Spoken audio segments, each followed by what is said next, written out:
দুনিয়ার প্রতিটা মানুষ মরণশীল মৃত্যুর হাত থেকে কেউ বাঁচতে পারবে না।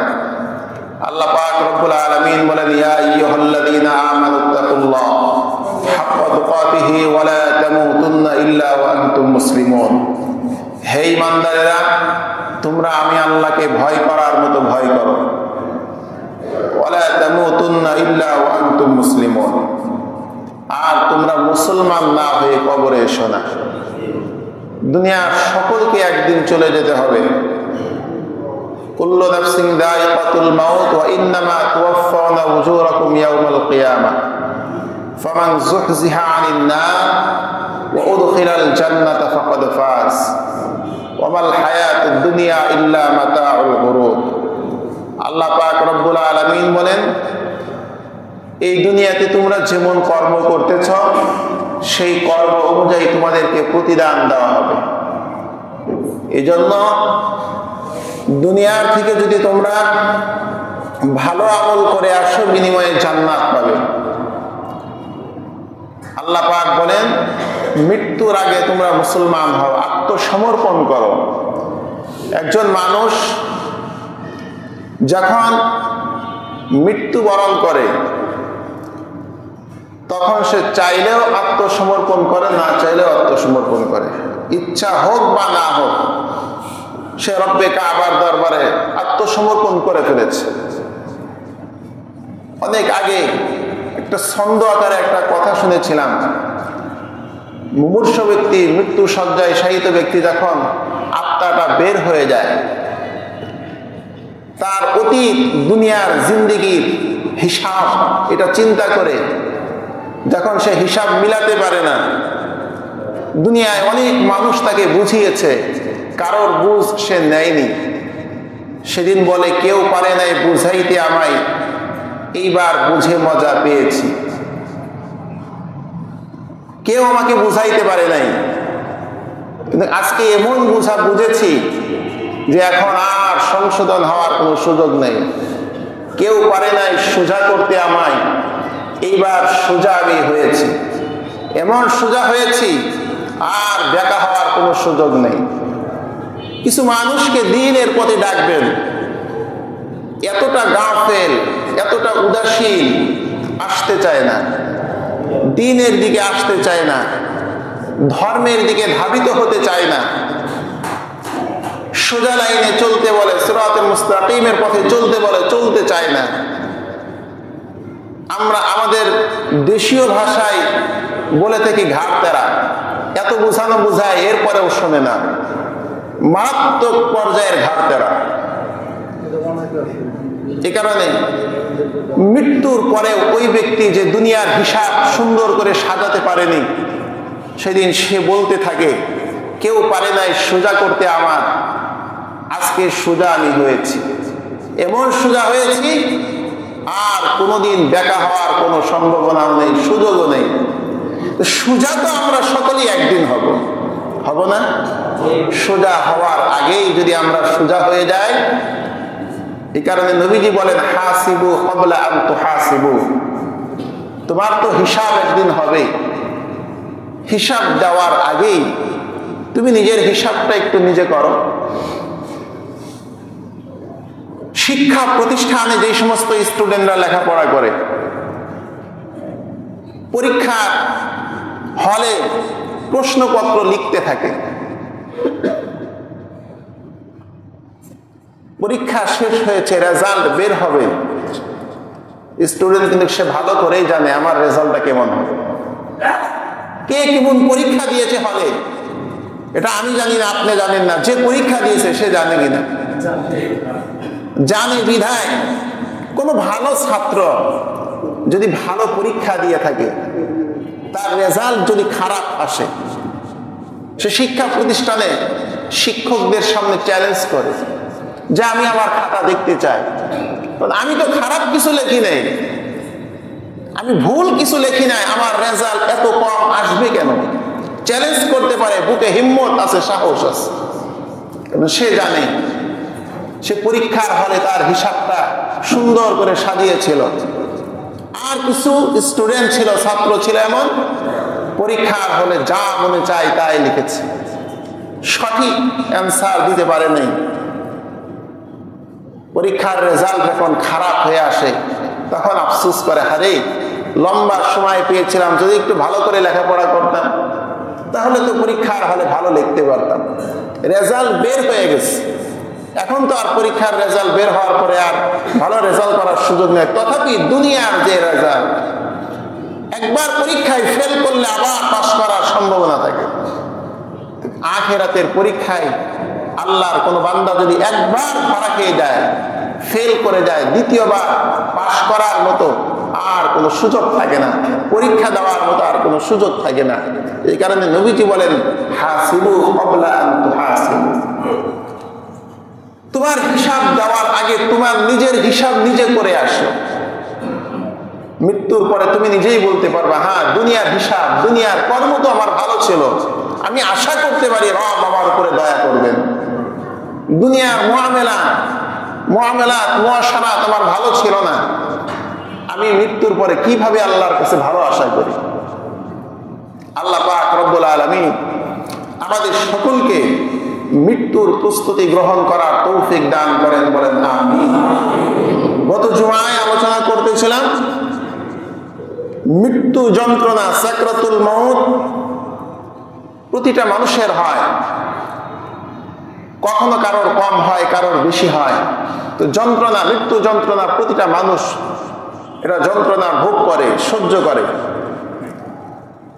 এই মানুষের মধ্যে দুই শ্রেণীর মানুষ। অনেক সময় নেককার মানুষ মৃত্যুর সময় কিছুটা যন্ত্রণা অনুভব করে, জাহিরি ভাবে আমরা দেখি মৃত্যুর সময় সে কষ্ট পাচ্ছে। আবার কিছু মানুষ আছে যারা নাফরমান ছিল, ইসলাম বিরোধী ছিল, কাফের মুশরিক ছিল, মৃত্যুর সময় তার চেহারার মধ্যে কষ্টের কোনো ছাপ আমরা দেখি নাই। তেলাওয়াতকৃত আয়াতে কারিমার মধ্যে আল্লাহ পাক রব্বুল আলামিন ওই শ্রেণীর মানুষের কথাই বলছেন। এক হাদিসের মধ্যে আল্লাহর নবী সাল্লাল্লাহু আলাইহি ওয়াসাল্লাম বলেন, মা ইউসিবুল মুমিন, মুমিন বান্দার জীবনে যত মুসিবত আসে, এই মুসিবত তার শারীরিক হতে পারে, তার মানসিক হতে পারে। যত ধরনের মুসিবত, বিপদ, আপদ একজন মুমিন বান্দার জীবনে আসে, এই মুসিবতের কারণে আল্লাহ পাক তার জিন্দেগীর গুনাহগুলি মাফ করে দেন। আর যদি মুমিন বান্দার জিন্দেগীতে কোনো গুনাহ না থাকে, এই মুসিবতের কারণে আল্লাহ পাক পরকালে তার মর্যাদা বাড়াতে থাকেন। জীবনে গুনাহ নাই, তওবা করেছে, আল্লাহ পাকের বান্দা নিষ্পাপ, এরপরেও তার কিছু মুসিবত আসে, বুঝতে হবে আল্লাহ পাক এই মুসিবত দিয়ে, এই বিপদ দিয়ে, এই কষ্ট দিয়ে পরকালে তার মর্যাদা আকাশচুম্বী করে দিবেন, তার মর্যাদা অনেক উপরে উঠিয়ে দিবেন। পৃথিবীর মধ্যে আল্লাহ রসুলের পরে উম্মতের মধ্যে সর্বশ্রেষ্ঠ উম্মত, দামি উম্মত ছিলেন সাইয়্যিদুনা হযরত আবু বকর সিদ্দিক রাদিয়াল্লাহু আনহু। উম্মতের মধ্যে তার মতো আমল, তার মতো আখলাক ওয়ালা কেউ ছিল না। আমরা সকলেই জানি আবু বকর সিদ্দিক রাদিয়াল্লাহু আনহু হেরা গুহা গার সুরের নবীজির সফর সাথী হয়েছিলেন। গার সুরের একদিনের আমল উম্মতের গোটা জিন্দেগীর আমল যদি এক পাল্লায় রাখা হয়, আবু বকরের একদিনের আমলের পাল্লা ওজন ভারী হয়ে যাবে। এই আবু বকর মৃত্যু সজ্জায় শায়িত, সাকরাতুল মাউত শুরু হয়ে গেছে। আবু বকর কষ্ট পাচ্ছে। হযরতে আবু বকরের কন্যা আম্মা জান হযরতে আয়েশা সিদ্দিকা রাদিয়াল্লাহু আনহা দেখছেন বাবা কষ্ট পাচ্ছে, মৃত্যুর যন্ত্রণা, সাকরাতুল মাউত শুরু হয়ে গেছে। আম্মা জান আয়েশা বাবার সামনে বাবাকে সান্ত্বনা দেওয়ার জন্য, মৃত্যু কষ্ট থেকে যেন একটু ভুলে থাকতে পারে, মৃত্যুর কষ্ট থেকে তার মনটা যেন অন্যদিকে সরাতে পারে, এই কারণে হযরত আয়েশা সিদ্দিকা রাদিয়াল্লাহু আনহা বাবার সামনে তৎকালীন হাতিম তাই গোত্রের একটি কবিতা, সান্ত্বনামূলক একটা কবিতা তার বাবাকে শোনাচ্ছেন। আম্মা জান আয়েশা ডাক দিয়ে বলতেছেন, আব্বাজান, মৃত্যুর সাকরাতুল মাউত যখন শুরু হয়ে যায়, একটা মানুষের আত্মা তার দেহ থেকে বের হওয়ার সময় যখন হয়ে যায়, দেহ থেকে আত্মা বের হওয়ার জন্য যখন গলা থেকে গড়গড় আওয়াজ শুরু হয়ে যায়, যন্ত্রণা শুরু হয়ে যায়, তখন এই মানুষগুলির দুনিয়ার কোনো সম্পদ, দুনিয়ার কোনো ক্ষমতা, দুনিয়ার কোনো আসবাব তাকে আর বাঁচাতে পারে না। আপনি তো এখন অন্তিম মুহূর্ত চলে যাবেন। হযরতে আবু বকর সিদ্দিক রাদিয়াল্লাহু আনহু আম্মা জান আয়েশাকে ডাক দিয়ে বলেন, মা, মৃত্যুর যন্ত্রণার ব্যাপারে তুমি আমাকে সান্ত্বনা দিচ্ছ, তুমি আমাকে কি সান্ত্বনা দিবে? আমি তো অনেক আগে থেকেই জানি। তুমি কালামে মাজিদের ওই আয়াতটি একটু তেলাওয়াত করো, ওয়াজাত সাকরাতুল মাউত বিল হক যালিকা মা কুনতা মিনহু তাহিদ। মৃত্যুর যন্ত্রণা প্রতিটা মানুষের হবে, এটা আমি জানি, এটা আমার কষ্ট হচ্ছে, আমাকে মানতে হবে, এই জন্য আমি মনে কষ্ট নেইনি। উম্মতের মধ্যে শ্রেষ্ঠ ব্যক্তি যিনি ছিলেন, ইনিও মৃত্যুর কষ্ট, মৃত্যুর যন্ত্রণা অনুভব করেছেন। আসমানের নিচে, জমিনের উপরে আমার নবী, আপনার নবী, সাইয়্যিদুল আম্বিয়া নবী, শাফিউল মুজনাবিন নবী, যার মতো মহামানব পৃথিবীর জমিনে আল্লাহ পাক দ্বিতীয় কাউকে পাঠান নাই, দ্বিতীয় কাউকে পাঠাবেন না। এমন একজন শ্রেষ্ঠ নবী, শ্রেষ্ঠ মানুষ, শ্রেষ্ঠ রাসূল যখন মৃত্যু সজ্জায় শায়িত, আম্মা জান আয়েশা সিদ্দিকা রাদিয়াল্লাহু আনহা বলেন, আল্লাহ পাক আমাকে অনেকগুলি নিয়ামত দিয়েছেন। এই নিয়ামত সমূহের মধ্যে হতে আমি আয়েশা আমার জিন্দেগির মধ্যে অনেক বড় নিয়ামত মনে করেছি। তুওয়াফিয়া ফি বাইতি ওয়া ফি ইয়াউমি ওয়া বাইনা সাহরি ওয়া বাইনা নাহারি। আম্মা জান আয়েশা বলেন, আল্লাহর হাবিব সাল্লাল্লাহু আলাইহি ওয়াসাল্লাম যেই ঘরের মধ্যে ইন্তেকাল করেছিলেন, ওই ঘরটার কারোর ঘর ছিল না, ওই ঘরটা আমি আয়েশার ঘর ছিল। নবীজি আমার ঘরে ইন্তেকাল করেছেন, এটা আমি আয়েশার জন্য একটি বড় নিয়ামত।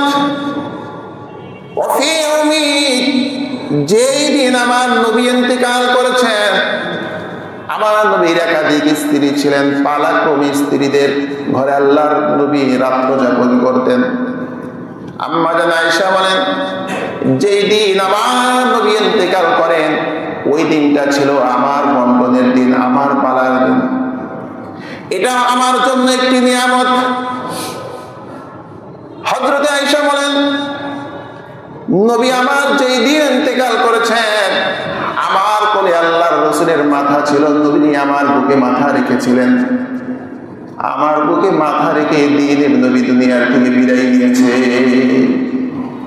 আম্মা জান আয়েশা বলেন, আমার নবীকে আমি এত কাছ থেকে দেখেছি, নিজের চোখে আমার রাসূলের মৃত্যু যন্ত্রণা আমি দেখেছি। নবীজি মৃত্যু যন্ত্রণায় চেহারাটা বারবার শুকিয়ে গেছে। নবীজির পাশে একটি পানির পাত্র ছিল। আল্লাহর রাসূল যখন ওই চেহারা মুবারক শুকিয়ে যাইত, পানি নিয়ে আবার চেহারার মধ্যে মাসাজ করতেন, চেহারার পানিটা দিয়ে মুছে নিতেন। সাকরাতুল মাউতের কারণে আবার রাসূলের চেহারা শুকিয়ে যাইত।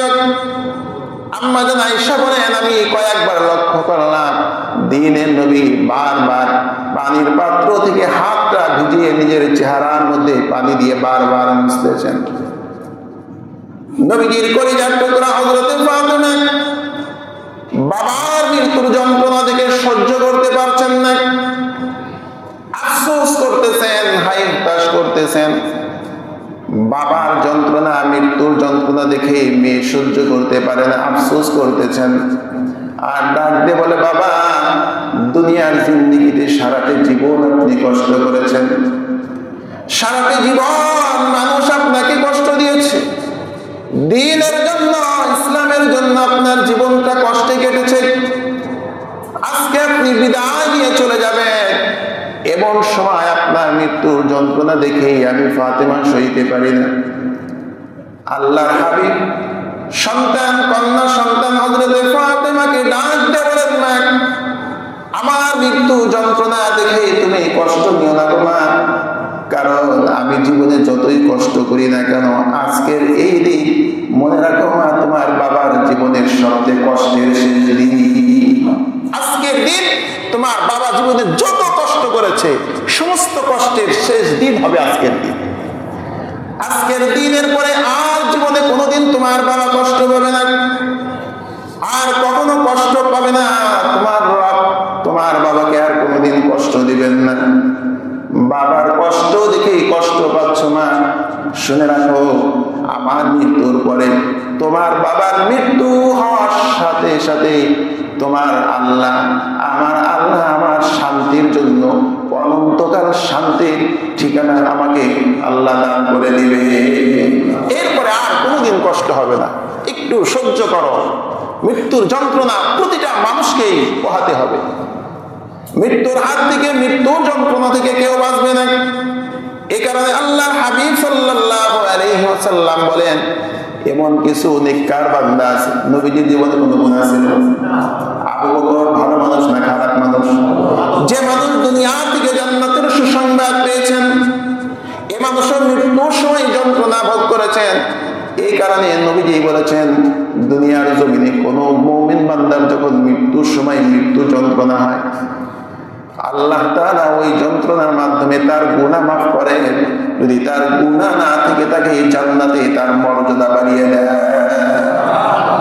নবীজি বলেন, আমার উম্মতেরা, তোমাদের মধ্যে তোমাদের আপনজন আত্মীয় স্বজনকে যখন দেখবে মুমূর্ষু অবস্থায় মৃত্যু শয্যায় শায়িত, অস্থির হয়ে যায় দুনিয়ার মানুষ, কিভাবে তাকে বাঁচাবে?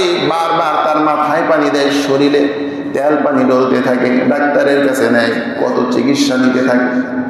কিন্তু যখন আমরা নিশ্চিত বুঝতে পারি এই মানুষের জন্য যতই তদবির করি না কেন, চিকিৎসা করি না কেন, এই মানুষ দুনিয়াতে আর বেশিক্ষণ বাঁচবে না, সাকরাতুল মউত শুরু হয়ে গেছে। আল্লাহর হাবিব সাল্লাল্লাহু আলাইহি ওয়াসাল্লাম বলেন, মুমূর্ষু ব্যক্তির সামনে চিৎকার চেঁচামেচি করো না, তার সামনে যে তোমরা কালিমার তালকিন দাও, লাকিনু মাউতাকুম লা ইলাহা ইল্লাল্লাহ। মুমূর্ষু ব্যক্তির সামনে তোমরা তাকে এই কালিমা পড়তে বাধ্য করবে না। ভাই তুমি তো চলে যাবে, তোমার তো এখন মরণ হয়ে যাবে, তুমি আমার সাথে পড়ো লা ইলাহা ইল্লাল্লাহ, লা ইলাহা ইল্লাল্লাহ, এইভাবে না। মুহাদ্দিসিনে কেরাম, মুফতিয়ানে কেরাম বলেন, মুমূর্ষু ব্যক্তির সামনে তাকে কালিমা পড়তে বাধ্য করবে না, বরঞ্চ তার সামনে এই কালিমা পড়বে, লা ইলাহা ইল্লাল্লাহ। বারবার তার সামনে কালিমার তালকিন দাও, কালিমার প্রশিক্ষণ দাও। আল্লাহ পাক রব্বুল আলামিন যদি ওই ব্যক্তির নসিব ভালো রাখেন, তোমার কালিমা শুনতে শুনতে ওই বান্দার জবান দিয়ে কালিমা উচ্চারিত হয়ে যাবে। তুমি কালিমার তালকিন দাও, কালিমা পাঠ করতে থাকো, কারণ যখন মৃত্যু যন্ত্রণা শুরু হয়ে যায় আল্লাহর বান্দা তখন এমনি কষ্ট পেতে থাকেন। তাকে যদি আরেকটা কাজের জন্য আপনি বারবার চাপ দেন, হিতে বিপরীত হয়ে যেতে পারে, না আমি কালিমা পড়বো না। যদি একবার বলে ফেলে আল্লাহর বান্দা তো বেঈমান হয়ে মারা যাবে। এই জন্য নবীজি বলেন, তাকে বাধ্য করো না। মুমূর্ষু ব্যক্তির সামনে লাকিনু মাউতাকুম লা ইলাহা ইল্লাল্লাহ, কালিমার তালকিন দাও, তোমার কালিমা শুনতে শুনতে তার জবান দিয়ে কালিমা উচ্চারিত হয়ে যাবে। হযরত মুআয ইবনে জাবাল বলেন, আল্লাহর কোন বান্দা মুমূর্ষু অবস্থায় যদি একবার কালিমা তার জবান দিয়ে উচ্চারিত হয়ে যায়, মান কানা আখিরু কালামিহি লা ইলাহা ইল্লাল্লাহ, মান কানা আখিরু কালামিহি লা ইলাহা ইল্লাল্লাহ ওয়াজাবাত লাহুল জান্নাহ। নবীজি বলেন, যার জীবনের শেষ কথা, শেষ কালিমা হবে লা ইলাহা ইল্লাল্লাহ, আল্লাহ পাক রব্বুল আলামিন এই কালিমার বিনিময়ে আল্লাহ তাআলা এই কালিমার ওসিলায় তাকে জান্নাত দান করে দিবে। ওয়াজাবাত লাহুল জান্নাহ, তার জন্য জান্নাত ওয়াজিব হয়ে যাবে। আমার ভাইরা, কালিমা তো ওই আল্লাহর বান্দার জবান দিয়ে মৃত্যুর সময় কালিমা উচ্চারিত হবে। যারা কালিমার পক্ষে কথা বলবে, যারা কালিমার দুনিয়াতে হায়াতে জিন্দেগিতে লা ইলাহা ইল্লাল্লাহ আমল করেছে, যারা আল্লাহর পথে চলেছে, যারা দ্বীনের পথে চলেছে, যারা কালিমার হক আদায় করে চলেছে, জবান দিয়ে যারা সবসময় কালিমা পাঠ করেছে, কালিমার বিরোধিতা যারা করে নাই, আল্লাহ তাআলা ওই সকল বান্দার জবান দিয়ে কালিমা পাঠ করার তৌফিক দিয়ে দিবে। কালিমা পাঠ করবে, মৃত্যুবরণ করবে। আল্লাহ রাসূল বলেন, মান কানা আখিরু কালামিহি লা ইলাহা ইল্লাল্লাহ, মান কানা আখিরু কালামিহি দাখালাল ওয়াজাবাত লাহুল জান্নাহ। যার শেষ কালিমা, শেষ কথা লা ইলাহা ইল্লাল্লাহ হয়ে যায়, সে ব্যক্তি আল্লাহর জান্নাতে হয়ে যায়। বলেন সুবহানাল্লাহ। এই যে কালিমা পড়ে আল্লাহর বান্দা মৃত্যুবরণ করলো, মুমিনের মৃত্যু, ইমানদার বান্দার মৃত্যু। গত জুমায় আমি কিছুটা আলোচনা করেছিলাম, নেককার বান্দা এবং বদকার বান্দার মৃত্যুর সময় ফেরেশতা তাদের কাছে আসে। আসার পরে নেককার বান্দার মৃত্যুটা কেমন হয় এবং নাফরমান বান্দার মৃত্যুটা কেমন হয়, এ বিষয়ে আমি কিছুটা আপনাদের সামনে আলোচনা করেছিলাম। এই জুমায় আলোচনা করলে লম্বা হয়ে যাবে, যেহেতু আলোচনা করেছিলাম এর পরের কিছু অংশ আপনাদের সামনে তুলে ধরি। একজন নেককার বান্দার সামনে ফেরেশতা আসছে, আজরাইল মালাকুল মউত এসেছেন, তার রূহটা, তার আত্মাটা বের করা হয়েছে। বের করার পরে আজরাইল মালাকুল মউতের হাত থেকে জান্নাতের ফেরেশতারা তাড়াতাড়ি এই আত্মাটা নিয়ে নেয়। অনেক সময় বাহির থেকে অপরিচিত দামি কোনো একটা জিনিস যদি কেউ কিনে আনে, প্রতিবেশী সকলেই বলে দেখি জিনিসটা কেমন। আরেকজন বলে তুমি তো দেখছো, আমাকে একটু দাও, আমি একটু দেখি। বলে না জিনিসটা কেমন, সকলে দেখার একটা আগ্রহ থাকে। নবীজি বলেন, একজন ইমানদার বান্দার আত্মা যখন রূহ তার দেহ থেকে বের করা হয়, দুনিয়াতে যত সুঘ্রাণ আছে, মিশকা আম্বরের চেয়ে সুঘ্রাণ আর কোনো জিনিস নেই। দুনিয়ার সমস্ত সুঘ্রাণকে একত্রিত করলে যতটা সুঘ্রাণ হয়, একজন নেককার বান্দার আত্মা থেকে তার থেকে বেশি সুঘ্রাণ বের হতে থাকে। এই কারণে ফেরেশতারা, কার আত্মা এত সুঘ্রাণ, দেখি আমার কাছে একটু দাও। ফেরেশতারা আত্মাটা দেখার জন্য, নেওয়ার জন্য কাড়াকাড়ি করতে থাকে, প্রতিযোগিতা করতে থাকে।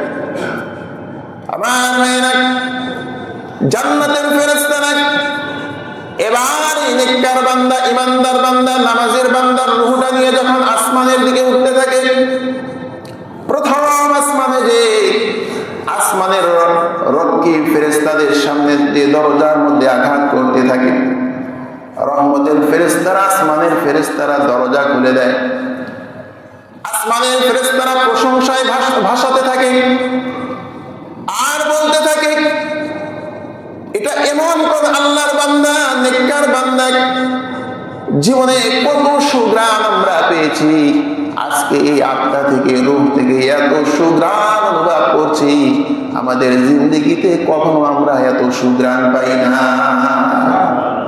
তখন রূহ নিয়ে যাওয়া ফেরেশতাদেরকে আসমানের ফেরেশতারা বলতে থাকে, ভাই আমরা জানি, বুঝতে পেরেছি তার আত্মার অবস্থা দেখে, এটা পবিত্র আত্মা, আইয়াতুহান নাফসুল মুতমাইন্না, এটা পবিত্র আত্মা। তবে এই আত্মাটা কার, একটু আমাকে বলবেন, একটু বলেন না, তার বংশ পরিচয় কি, তার বাবার নাম কি, সে দুনিয়াতে কি করেছিল। নবীজি বলেন, দুনিয়াতে আল্লাহ ওই ইমানদার বান্দা যেই নামে পরিচিত ছিল, এই ফেরেশতাগুলি আসমানের ফেরেশতাকে বলতে থাকেন, এটা অমুক এলাকার ইঞ্জিনিয়ার, অমুক এলাকার হাজি, অমুক এলাকার হাফেজ, অমুক এলাকার দাদা, অমুক এলাকার অমুকের নাতি, অমুকের সন্তান, অমুকের বাবা। এভাবে নাম ধরে ধরে তার বংশ পরিচয় দিয়ে, তার পদবী পরিচয় দিতে থাকে, আর তার পরিচয় সে ফেরেশতাদের সামনে তাকে পরিচিত করতে থাকে। আসমানের ফেরেশতারা আত্মাকে দেখে বলে, সুসংবাদ গ্রহণ কর, শান্তির সুসংবাদ গ্রহণ কর, তোমার জন্য সুসংবাদ, আল্লাহর রহমত তোমার উপরে নাযিল হল। এই আত্মা, তুমি যে দেহের মধ্যে ছিলে, যে রক্ত মাংসে করা দেহের মধ্যে ছিলে, ওই দেহটার উপরে আল্লাহর রহমত নাযিল হল। ফেরেশতারা ডাক দিয়ে বলেন, আরে আল্লাহর বান্দা, সুসংবাদ না, ওইভাবে সুসংবাদ না, যে রব তোমাকে সৃষ্টি করেছেন, ওই রব আজকের পরে আর কোনদিন তোমার উপরে অসন্তুষ্ট হবেন না। সন্তুষ্ট হয়ে গেছেন, তোমার উপরে আর কোনোদিন রাগ করবেন না, যাও। ফেরেশতারা দরজাটা খুলে দিবে। এবার রূহটা নিয়ে, আত্মাটা নিয়ে প্রথম আসমানের ফেরেশতারা তাকে রিসিভ করে দ্বিতীয় আসমানের ফেরেশতাদের পর্যন্ত, আসমানের দরজা পর্যন্ত এরা পৌঁছে দিয়ে আসবে। দ্বিতীয় আসমানের ফেরেশতারা সেম প্রথম আসমানের ফেরেশতাদের মতো তাকে প্রশংসায় ভাসাতে থাকবে। দ্বিতীয় আসমান, তৃতীয় আসমান, চতুর্থ আসমান, পঞ্চম আসমান, সপ্তম, ষষ্ঠ আসমান যখন অতিক্রম করে ফেলবে, সমস্ত ফেরেশতারা তার জন্য দোয়া করতে থাকবে। আল্লাহ রাব্বুল আলামিন আল্লাহর দরবারে যখন এই মুমিন বান্দা, ইমানদার বান্দার রূহটাকে নিয়ে যাওয়া হবে, আল্লাহর বান্দা বলবে, আল্লাহ তাআলা বলবে, ও ফেরেশতারা, আমার এই বান্দা কত পবিত্র নেককার বান্দা, আমার বান্দা আমার বান্দার আত্মাটাকে ইল্লিগিন, যেখানে নেককার বান্দাদের নাম লিখে রাখা হয়, আমার এই বান্দার নামটা তুমি ইল্লিগিনে লিখে দাও। এরপরে আল্লাহ তাআলা বলেন, ফেরেশতারা, আমার এই বান্দাকে আবার জমিনে নিয়ে যাও, আবার এই জমিনে নিয়ে যাও, কবরে তার আত্মা, তার রূহের মধ্যে আবার নিয়ে যাও। তার কারণ আমি আল্লাহ তাআলা কোরআনে কারীমের মধ্যে ঘোষণা দিয়েছি, এই জমিন থেকে আমি আল্লাহ মানুষকে সৃষ্টি করেছি। মিনহা খালাকনাকুম ওয়া ফিহা নুঈদুকুম ওয়া মিনহা নুখরিজুকুম তারাতান উখরা। এই আত্মাটার উপর আমি সন্তুষ্ট হয়ে গেছি, জান্নাতি আত্মা ইল্লিয়িন, এখানে তার নামটা লিখে দাও। এরপরে তাকে কবরে নিয়ে যাও, কবরে নাও, কারণ এই কবর থেকে আমি আল্লাহ আমার এই বান্দাকে আবার কিয়ামতের ময়দানে উঠাবো। এটা হলো নেককার বান্দার রূহের প্রশংসা। এরপর আল্লাহর হাবিব বলেন, ইদা দাখালা কবরিহি, ইদা দাখালাল কবরু, ফেরেশতারা যখন নেককার বান্দার কবরের মধ্যে প্রবেশ করবেন, আল্লাহর হাবিব বলেন, দুইজন ফেরেশতা ইমানদার বান্দার কবরের মধ্যে প্রবেশ করবেন। মুসসিলা লাহুশ শামসু ইনদা গুরুবিহা, নবী আমার বলেন, ইমানদার বান্দার কবরের মধ্যে এমন একটা চিত্র তুলে ধরা হবে, এমন একটা অবস্থা, পরিবেশ তৈরি করে দেওয়া হবে, আল্লাহর বান্দার রূহটা যখন আবার শরীরের মধ্যে দিয়ে দেওয়া হবে, দুইজন ফেরেশতা যে ইয়াজলিসু, তাকে আবার সুন্দর করে ঘুম থেকে উঠাবে। আল্লাহর বান্দার চতুর্দিকে তার দৃশ্য দেখে মনে হবে মাত্র সূর্য অস্তমিত হয়ে যাচ্ছে, আসরের সময় পার হয়ে যাচ্ছে। এবার দুইজন ফেরেশতা আল্লাহর বান্দাকে প্রশ্ন করতে থাকবে। আল্লাহর বান্দা চতুর্দিকে যখন দেখবে সূর্য ডুবার উপক্রম হয়ে যাচ্ছে, দুনিয়াতে তো আল্লাহর বান্দা নামাজি ছিল, নামাজ ছেড়ে দেয় নাই। এবার মৃত্যু ব্যক্তি কবর থেকে ফেরেশতাদের সঙ্গে কথা বলবেন, ও ফেরেশতারা, আমাকে তুমি প্রশ্ন করবে, তোমার সব প্রশ্নের আনসার, সব প্রশ্নের জবাব আমি দিয়ে দিব। তার আগে আমাকে ওযু করতে দাও, আমাকে 2 রাকাত নামাজ পড়তে দাও, দেখো না নামাজের সময় পার হয়ে যাচ্ছে। ইমানদার বান্দা কবরে যেও নামাজের কথা ভুলবে না। প্রশ্ন করবে, পরে করো, সময় দেখো না সূর্য ডুবে যাচ্ছে, আমাকে আগে নামাজ পড়তে দাও। এটা বেনামাজির কবরে এই সূরত হবে না, নামাজ শেষ হয়ে যাবে। এটা তার মনের যে অবস্থা, এটা সে ফেরেশতাদের সামনে প্রকাশ করবে। ফেরেশতারা বলবে, আল্লাহর বান্দা, এটা তো দুনিয়া না, এটা তো কবর, এটা অন্য একটা জগতে তুমি চলে এসেছে। আল্লাহর বান্দাকে ফেরেশতারা, দুইজন ফেরেশতা প্রশ্ন করবে, আর রব্বুক, ফায়াকুলানি লাহু মার রব্বুক, দুইজন ফেরেশতা আল্লাহর বান্দাকে বলবে, তোমার রব কে? ইমানদার বান্দা সঙ্গে সঙ্গে জবাব দিয়ে দিবে, রব্বি আল্লাহ, আমার রব আল্লাহ। ফেরেশতারা আবার প্রশ্ন করবে, হাল রাআইতাল্লাহ, তুমি যাকে রব বলেছো সেই রবকে কি কোনদিন তুমি দেখেছো? কবরের ব্যক্তি বলবে, লা ইয়ানবাগি লিআহাদিন আইয়ারাল্লাহ, আমার আল্লাহ, আমার রব তো এমন রব, দুনিয়াতে আমার রবকে দেখা যায় না, আমার রবকে দেখার জন্য পরকালের প্রয়োজন হয়, পরকালে আমার রবকে দেখতে পারবো। এই দুনিয়ায় লা ইয়ানবাগি লিআহাদিন, সম্ভব নয় আমার দেখতে পারবো না। ফায়াকুলানে লাহু ওয়া মা দীনুক, ফেরেশতারা আবার ইমানদার বান্দাকে বলবে তোমার ধর্মের পরিচয়টা তুমি দাও। দুনিয়াতে ছিলে রে বান্দা, দুনিয়াতে কোন ধর্মের উপরে তুমি প্রতিষ্ঠিত ছিলে? আল্লাহর বান্দা বলবে দীনিয়াল ইসলাম, আমার ধর্ম ছিল ইসলাম ধর্ম। আল্লাহর বান্দাকে আবার প্রশ্ন করবে ফায়াকুলানে লাহু মা কুনতা তাকুলু আল্লাযী বুইসা ফীকুম, মা কুনতা তাকুলু ফী হাযার রাজুল আল্লাযী বুইসা ফীকুম, ওই ব্যক্তি সম্পর্কে তোমাদের কি ধারণা যাকে তোমাদের কাছে প্রেরণ করা হয়েছিল? ইমানদার বান্দা কবর থেকে জবাব দিবে, আল্লাহর হাবিব সাল্লাল্লাহু আলাইহি ওয়াসাল্লাম সম্পর্কে বলবেন হুয়া আব্দুল্লাহ ওয়া রাসূলিহি, তিনি আল্লাহর বান্দা, তিনি আল্লাহর দাস, তিনি আল্লাহর রাসূল। আশহাদু আল্লা ইলাহা ইল্লাল্লাহ ওয়া আন্না মুহাম্মাদার রাসূলুল্লাহ। ফেরেশতারা আবার প্রশ্ন করবে মা তাদেরিকা, হে আল্লাহর বান্দা তোমার কাছে যতগুলি প্রশ্ন করেছি, যতগুলি প্রশ্ন তোমার কাছে করেছি, প্রতিটা প্রশ্নের জবাব তুমি সঠিকভাবে দিয়েছো। কোন শিক্ষা প্রতিষ্ঠানে তুমি লেখাপড়া করেছো?